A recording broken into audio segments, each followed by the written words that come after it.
Welcome again all of you. आज हम बात करेंगे जी आगे आपके रेस्पिरेटरी सिस्टम के बारे में पढ़ रहे थे। पिछली वीडियो में हमने बात कर ली थी कि जी आपके जो लंग्स है, lungs are enclose into rib case made up of called ribs. Rib से बना होता है, पंसलियां वगैरह होती है, लंग्स उनके अंदर प्रोटेक्ट होता है ताकि आपकी लंग्स को कोई चोट वगैरह ना लगे। ठीक है, एक हमने पढ़ा था कि ब्रोंकोज क्या होते हैं। ठीक है, तो जो आपके अपने रेस्पिरेटरी सिस्टम में देखा भी था कि जो आपकी विंड पाइप आ रही थी जिसको ट्रैकिया कहा गया था, वो आगे दो हिस्सों में डिवाइड हो गई थी जिनको ब्रोंकस कहा गया था। ठीक है जी, तो अब आगे देखिएगा, इसी से आगे नोट कर लीजिएगा, जो आगे each bronchus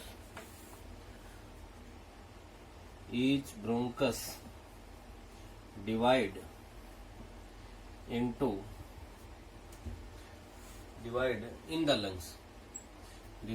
in the lungs to form a large number of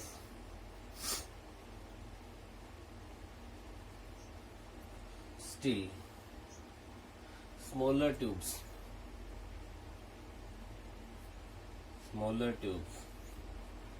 called bronchioles।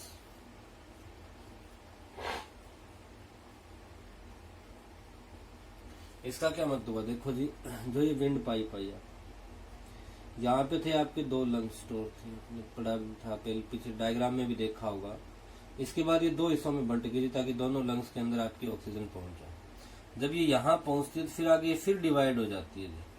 ठीक है, और इसी को क्या कहा जाता है कि जो ब्रोंकस, इनको कहा जाता है ब्रोंकस है। और ये जब ये ब्रोंकस हो गया, एक ब्रोंकस, ये एक ब्रोंकस हो गया, ये एक ब्रोंकस हो गया, फिर ये आगे डिवाइड हो जाती है फर्दर। इन्हीं को क्या कहा जाता है जी? ब्रोंकियोल्स। इनको कहा जाता है ब्रोंकियोल्स। आप डायग्राम में देख सकते हो, इनको ब्रोंकियोल्स कहा जाता है जी। ठीक है, और आगे इन ब्रोंकियोल्स के आगे ओ स्ट्रक्चर होती है, जैसे गोल गोल, जैसे आपके अंगूर वगैरह देखे होंगे आपने, उनकी तरह। ठीक है, तो इन स्ट्रक्चर को कहा गया है एल्वियोली। ठीक है, तो आगे आप आगे लिखोगे कि the smaller bronchioles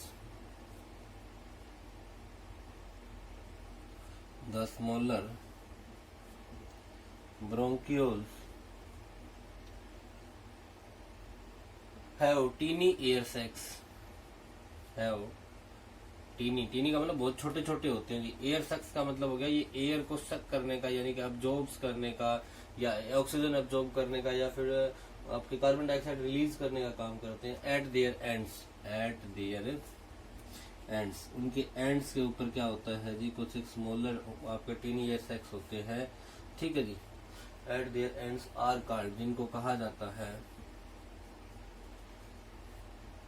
एल्वियोली। इनको क्या कहा जाता है जी? एल्वियोली कहा जाता है। ठीक है, अब हम पढ़ेंगे एल्वियोली। जैसे अंगूर देखा होगा आपने, अंगूर में एक चीज आती है आगे से, फिर आगे फिर वो हो जाती है, फिर लास्ट में अंगूर लगे होते हैं जी। इन्हीं अंगूर के टाइप की ऐसी स्ट्रक्चर आपकी बॉडी में होती है, तो इनको कहा जाता है एल्वियोली। अब हम पढ़ेंगे जी एल्वियोली के बारे में। ठीक है, तो नेक्स्ट होगा आपका पार्ट रेस्पिरेटरी सिस्टम का एल्वियोली। ठीक है, बाकी आप डायग्राम में देख सकते हो ये चीजें, डायग्राम से आपको अच्छे से और क्लियर हो जाएगी जी। ठीक है, अब पढ़ोगे आप एल्वियोली के बारे में। अब लिखो जी एल्वियोली क्या है?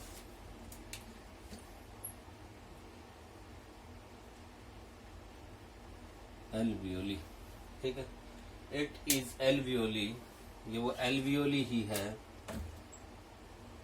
पहला पॉइंट होगा, it is alveoli that oxygen is taken into the body,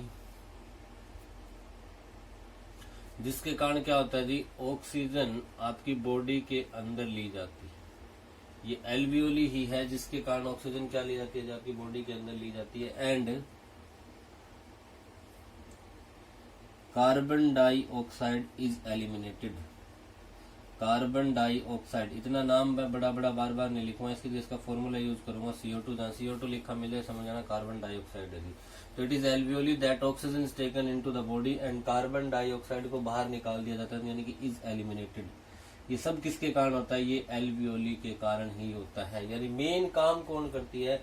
alveoli ही करती है। तो एल्वियोली के बारे में एक छोटा क्वेश्चन ये भी बन सकता है, it is structural and functional unit of respiratory system. It is structural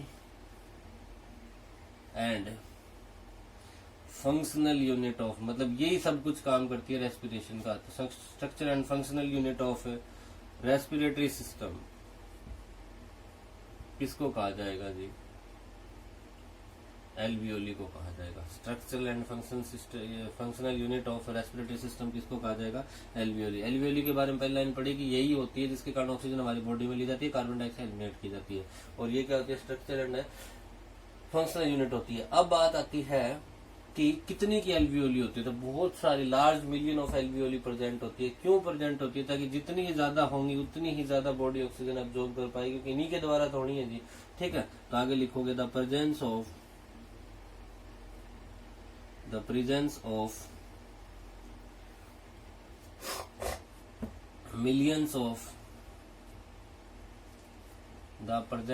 millions of alveoli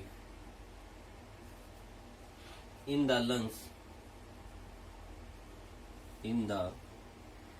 lungs provide a large area for, किस चीज के लिए जी? एक्सचेंज ऑफ गैसेस के लिए। यानी कार्बन डाइऑक्साइड बाहर निकल जाए, एलिमिनेट हो जाए, और आपकी ऑक्सीजन क्या कर ली जाए? अब्जॉर्ब कर ली जाए। इन चीजों के लिए बहुत सी मिलियंस ऑफ एल्वियोली होती है जी, ताकि वो लार्ज एरिया प्रोवाइड कर सके आपके एक्सचेंज ऑफ इसके लिए, गैसेस के लिए। तो ये था आपका एल्वियोली का फंक्शन। अब एक होता है जी डायफ्राम। अब हम पढ़ेंगे जी डायफ्राम के बारे में। These are the part of the respiratory system. ये आपके रेस्पिरेटरी सिस्टम के पार्ट है जी। ये सारे मिलके एक रेस्पिरेटरी सिस्टम बनाते हैं। अब हम पढ़ेंगे डायफ्राम क्या होता है जी। आगे देखो diaphragm.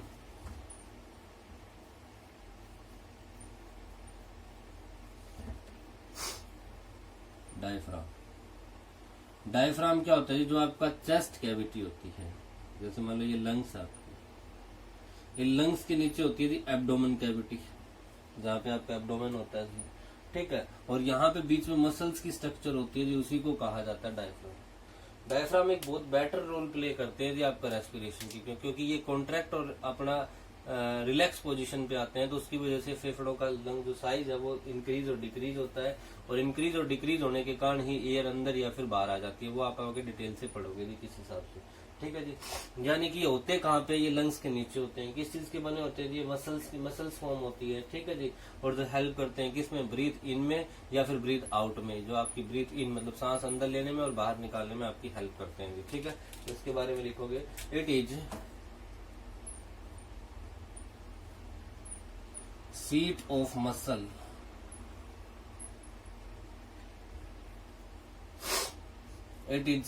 Muscle below the lungs. ये सीट ऑफ मसल्स होती है जी बिलो द लंग्स, लंग्स के निचले हिस्से में। इट हेल्प्स इन, अगला पॉइंट होगा, इट हेल्प्स इन रेस्पिरेशन या फिर ब्रीथ इन और ब्रीथ आउट। ये आपके ब्रीथ इन और ब्रीथ आउट करने में क्या करते हैं जी? आपकी हेल्प करते हैं। व्हेन वी ब्रीथ इन, जब हम ब्रीथ इन करते हैं यानी सांस को अंदर खींचते हैं, द डायफ्राम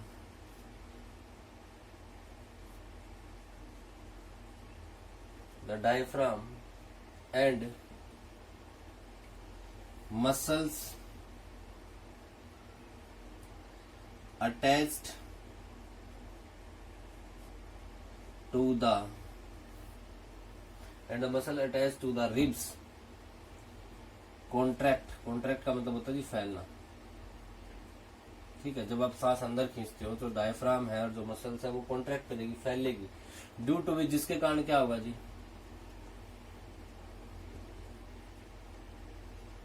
चेस्ट कैविटी का मतलब होगा खाली स्पेस है जो चेस्ट का आपका, चेस्ट कैविटी, जब आप सांस अंदर खींचते हो चेस्ट कैविटी बढ़ती है, आपकी साइज बढ़ जाता है। जब सांस अंदर छोड़ते हो तो आपके फेफड़ों का साइज छोटा हो जाता है। तो क्या होता है जी, जब when we breathe in the diaphragm and muscle attach to the rib contract करेंगे, due to which chest cavity का साइज क्या हो जाएगा जी, इंक्रीज कर जाएगा, यानी एक्सपेंड कर जाएगी, एक्सपेंड्स। ठीक है जी। इसके बाद क्या होगा, the expansion movement of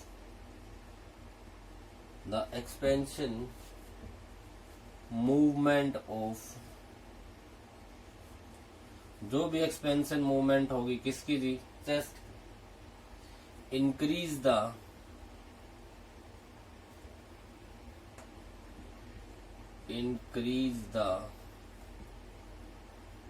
volume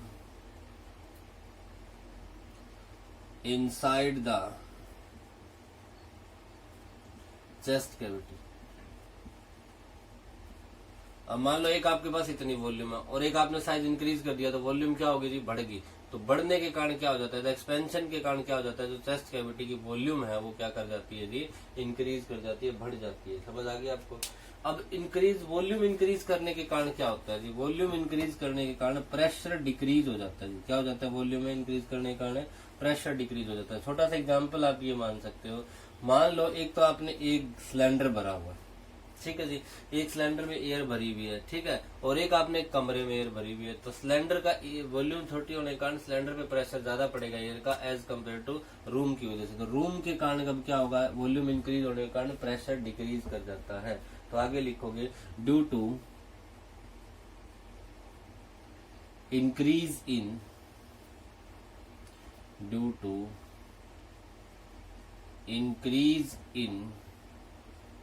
volume of due to increase in volume air pressure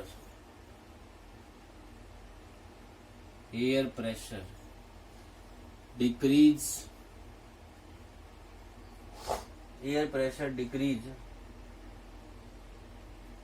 inside the chest cavity,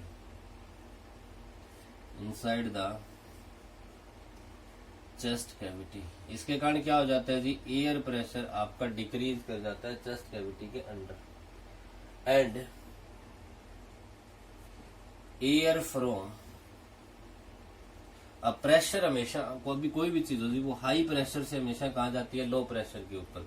अब आपने पानी की टंकी ऊपर रखी हुई है तो प्रेशर ज्यादा होता है ऊपर पानी टंकी के ऊपर, क्योंकि एनर्जी ज्यादा होती है। जब नीचे आते हैं तो प्रेशर कम हो जाता है। इसलिए हमेशा चीजें कहाँ से कहाँ जाती है जी, हाई टू लो जाती है। अब बाहर हवा का प्रेशर जाता है और अंदर क्या हो गया, प्रेशर डिक्रीज कर गया, कम कर गया।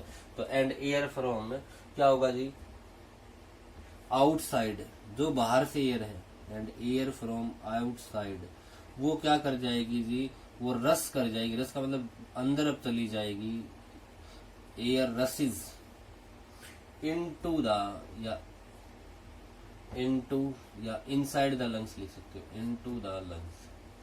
कहाँ चली जाएगी, आपके लंग्स के अंदर चली जाएगी। जब आप अंदर डायफ्राम और आपके जो कॉन्ट्रैक्ट करेंगे, फैलेंगे, तो वॉल्यूम इंक्रीज कर जाएगी। वॉल्यूम इंक्रीज करने के कारण एयर प्रेशर डिक्रीज कर जाएगा। और बाहर एयर प्रेशर ज्यादा है तो उसके कारण बाहर की जो हाई प्रेशर की एयर है वो कहाँ चली जाएगी जी, आपकी लंग्स के अंदर चली जाएगी। ठीक है जी। और अब क्या होगा, जो बाहर की एयर है वो फुल ऑफ ऑक्सीजन है, वो आपके विंड पाइप नोस्ट्रिल से एंटर करेगी, फिर आपके विंड पाइप में जाएगी, फिर ब्रोंकियोल्स में जाएगी, फिर एल्वियोली में चली जाएगी। तो air filled with oxygen, air filled with oxygen, जो एयर फिल्ड है ऑक्सीजन के साथ, सप्लाइड टू एल्वियोली। कहाँ सप्लाई हो जाएगी जी, एल्वियोली में सप्लाई हो जाएगी। ठीक है जी। अब वहां पर क्या होगा जी, वहां पर जो ऑक्सीजन है, एयर में से जो ऑक्सीजन है वो डिफ्यूज हो जाएगी, बाहर निकाल लेगी एल्वियोली उसमें से, और ब्लड में मिक्स कर देगी। अब वो ब्लड सारे शरीर में घूमेगा और ऑक्सीजन सारे शरीर में पहुंच जाएगी। फिर वहां से कार्बन डाइऑक्साइड प्रोड्यूस होगी, वो ब्लड के साथ वापस आएगी आपके लंग्स के अंदर, और वापस लंग्स उसमें से ये जो आपकी एल्वियोली है वो बाहर निकाल लेगी कार्बन डाइऑक्साइड को और शरीर से बाहर फेंक देगी। तो ये प्रोसेस आपकी चलती रहती है। ठीक है जी। तो आगे देखिएगा, ये लाइन क्या लिखी है, एयर फील्ड विद ऑक्सीजन, जो एयर फील्ड है ऑक्सीजन के साथ सप्लाई कर दी जाएगी, किसको, एल्वियोली को। ठीक है जी। समझ आ गई आपको यहाँ पे। ऑक्सीजन ऑफ एयर आगे लिखोगे आप, ऑक्सीजन ऑफ एयर, जो एयर की ऑक्सीजन है, डिफ्यूज आउट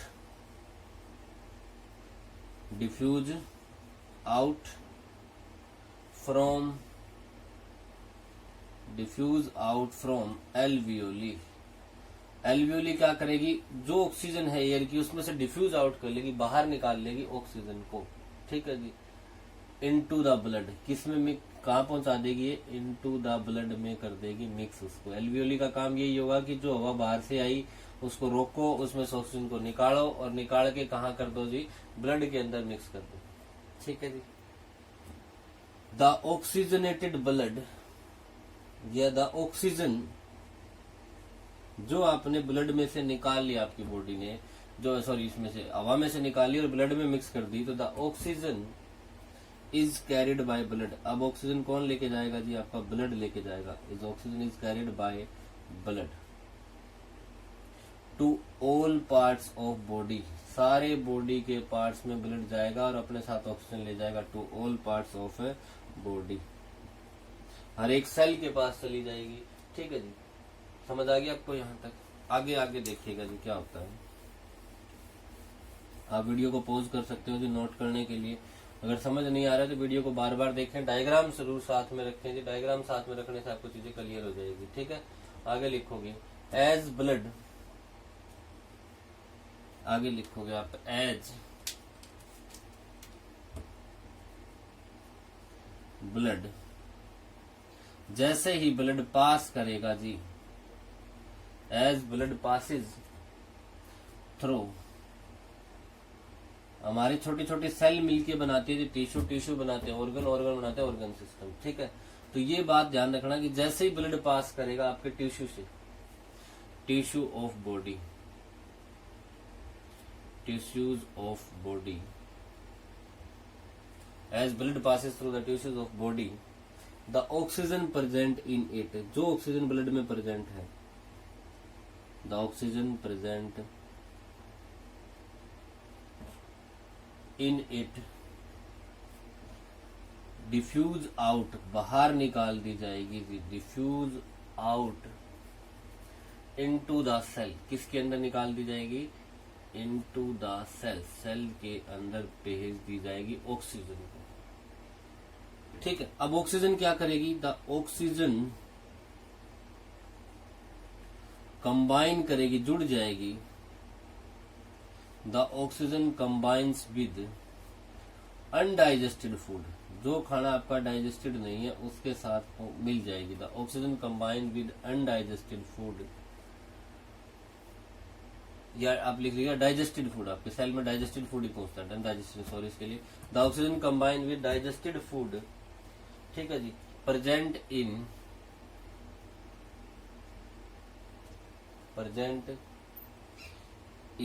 सेल, जो आपकी सेल में प्रेजेंट है डाइजेस्टेड फूड, उसके साथ ऑक्सीजन कंबाइन करेगी, ठीक है जी। एंड रिलीज एनर्जी, और क्या रिलीज करेगी जी, एंड रिलीज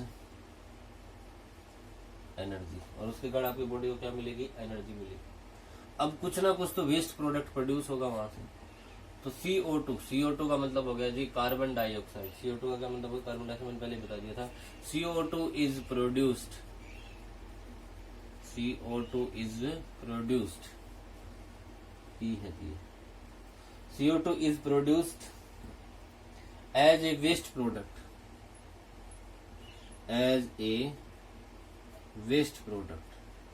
CO2 किस प्रोड्यूस होगी जी, एज ए वेस्ट प्रोडक्ट के CO2 प्रोड्यूस हो जाएगी ड्यूरिंग रेस्पिरेशन के दौरान। अब CO2 प्रोड्यूस होगी, वेस्ट प्रोडक्ट मतलब फालतू का प्रोडक्ट ड्यूरिंग रेस्पिरेशन। अब क्या होगा जी, जो ब्लड ऑक्सीजन लेके गया था वो उसने ऑक्सीजन वहां पे छोड़ दी, वो खाली है। अब वो वापस क्या करेगा जी, CO2 को अपने साथ ले लेगा, ठीक है जी। समझ आ गई आपको? The carbon dioxide, this CO2, ये CO2 डिफ्यूज इनटू ब्लड, वापस किस में डिफ्यूज हो जाएगी ये CO2, इनटू ब्लड में डिफ्यूज हो जाएगी, ठीक है जी। इसके बाद क्या होगा, ब्लड कैरी करेगा CO2 किसको कैरीज करेगा, CO2 को कैरीज करेगा बैक टू लंग्स, वापिस किसके पास, लंग्स के पास।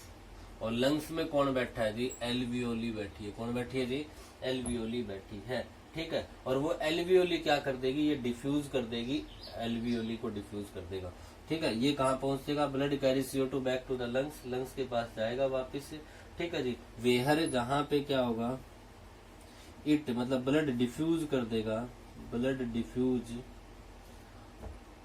टू एल्वियोली, ये CO2 किसके पास पहुंचा देगा जी, एल्वियोली के पास पहुंचा देगा, ठीक है। When we breathe out, breathe out करोगे आप, जब सांस को बाहर छोड़ोगे, यहाँ तक आपने नोट कर लिया होगा, वैसे वीडियो को पॉज कर लीजिएगा जी नोट करने के लिए, ठीक है। इसके बाद आगे देखो, अब आपकी जो आपकी कार्बन डाइऑक्साइड है वो पहुंच चुकी है एल्वियोली तक, यानी आपके लंग्स के अंदर आ चुकी है। अब आप क्या करोगे, जो डायफ्राम आपका कॉन्ट्रैक्ट हुआ था, फैला था, वो वापस रिलैक्स पोजीशन पे आएगा, अपनी शेप पे आएगा। उसके कारण क्या हुआ, जो चेस्ट कैविटी पहले बड़ी थी अब वो वापस क्या हो जाएगी, कम हो जाएगी, ठीक है जी। तो इसके बाद क्या होगा, when we breathe out, when we breathe out, जब आप ब्रीथ आउट करोगे, बाहर निकालोगे सांस को, ठीक है जी, द डायफ्राम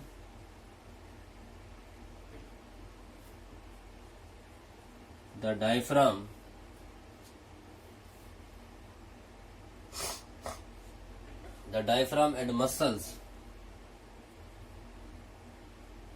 अब डायफ्राम और मसल क्या होंगे जी, रिलैक्स करेंगे, ठीक है जी। टू रिब्स, जो रिब्स की मसल्स हैं, रिलैक्स क्या करेंगे जी, ये रिलैक्स करेंगे। ड्यू टू विच क्या होगा जी, due to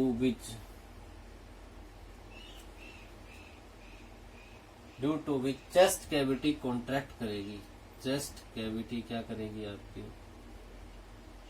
chest cavity contract small हो जाएगी जी, एंड बिकम स्मॉलर, और ये क्या हो जाएगी जी, स्मॉलर बन जाएगी, छोटे साइज की हो जाएगी। दिस, इसके कारण क्या होगा, this push out CO2 from lungs, इसके कारण क्या होगी, जो आप जैसे आप बोतल है, अगर बोतल में पानी भरा और आप उस बोतल को पिचकाओगे तो बोतल का पानी बाहर निकल जाए, वैसे आपने फेफड़े में CO2 भरी थी, हमने फेफड़े को ऐसे करा जी, साइज कम करा उसका, तो CO2 क्या हो जाएगी, बाहर निकल जाएगी, CO2 फ्रॉम लंग्स, और CO2 क्या कर दी जाएगी, पुश आउट कर दी जाएगी, बाहर भेज दी जाएगी। दिस इज कंप्लीट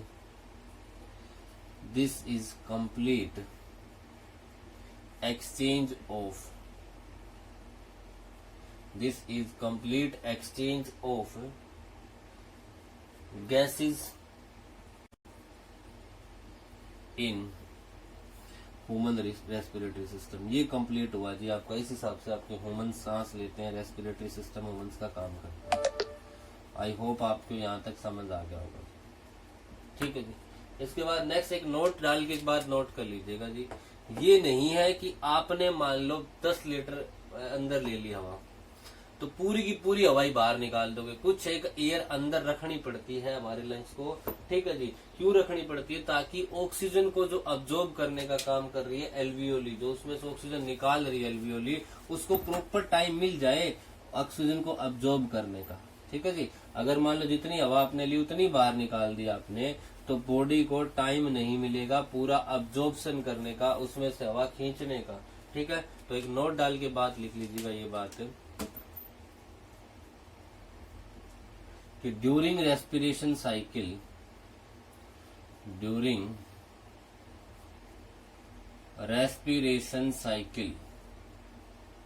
ये रेस्पिरेशन साइकिल के during the lungs always contain a certain residual volume of air. इसका मतलब हुआ कि जब भी आपका रेस्पिरेशन चलेगी तो उसमें कुछ ना कुछ अमाउंट एयर की रहेगी, बचेगी। रेजिडुअल का मतलब बचेगी, रेजिडुअल वॉल्यूम ऑफ एयर आपके लंग्स में कुछ ना कुछ स्टोर रहेगी। क्यों रहेगी?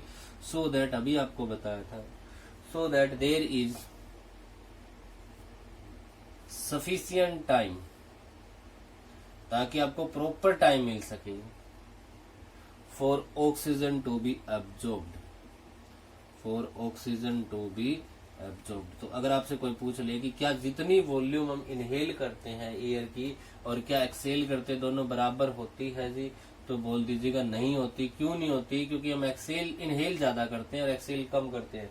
बॉडी में अंदर ऑक्सीजन हवा ज्यादा लेके आते हैं, बाहर कम छोड़ते हैं। उसका कारण ये होता है कि कुछ एक वॉल्यूम आपकी एयर की रहनी चाहिए लंग्स में, ताकि उसको प्रॉपर टाइम मिलता रहे लंग्स को कि उसमें से ऑक्सीजन को अब्जॉर्ब करने के लिए। इसके अलावा एक चीज और ध्यान रखिएगा, मान लो आप जो इनहेल करते हो एयर, नोट कर लीजिएगा जिसको वीडियो को पॉज करके, इसके बाद आप ये देख सकते हो कि जो आप ऑक्सीजन इनहेल करते हो, इनहेल तो एटमॉस्फेयर से करते हो, तो इनहेल ऑफ गैसेज या इनहेलेशन प्रोसेस में क्या होता है जी, ये होगी आपकी इनहेलेशन, एक होती है आपकी एक्सहेलेशन। तो इनहेलेशन प्रोसेस में क्या होता है, आपको एटमॉस्फेयर से, वातावरण से यानी कि आपको इनहेल करनी पड़ती है। और ये बात आपको ही पता है कि इनहेलेशन में ऑक्सीजन कितने % होगी, एटमॉस्फेयर में जितनी % होगी उतनी होगी, तो ऑक्सीजन में कितने % होती है जी, 21% होती है। ठीक है। CO2 यानी कार्बन डाइऑक्साइड जितनी एटमॉस्फेयर में उतनी होगी, तो कार्बन डाइऑक्साइड एटमॉस्फेयर में कितनी है, 0.04% है। और वाटर वेपर, वाटर वेपर का मतलब कुछ एक पानी की बूंदे भी होती है जी, बिल्कुल वाटर वेपर फॉर्म में होता है, गैस फॉर्म में होता है। ठीक है जी, ये लगभग थोड़ा सा होता है, ए लिटल, मतलब बिल्कुल थोड़ा सा।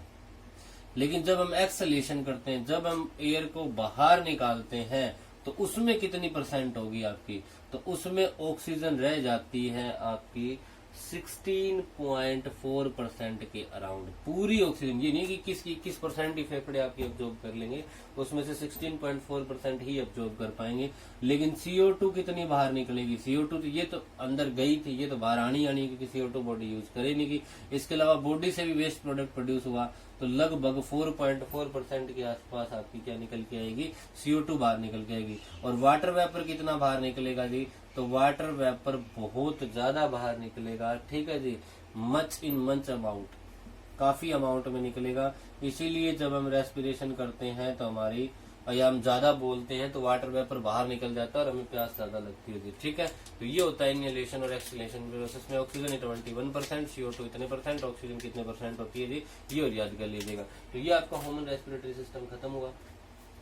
इसके अलावा कुछ एक इसमें रहता है जी, रेट ऑफ ब्रीथिंग वगैरह, वो हम नेक्स्ट वीडियो में करेंगे। Thank you, have a nice day. अगर वीडियो हमारी अच्छी लगी हो तो प्लीज लाइक करना ना भूलें जी, चैनल को शेयर जरूर करें, सब्सक्राइब जरूर करें जी। Thank you, have a nice day. और कमेंट करके जरूर बताएं जी वीडियो कैसी लग रही है आपको।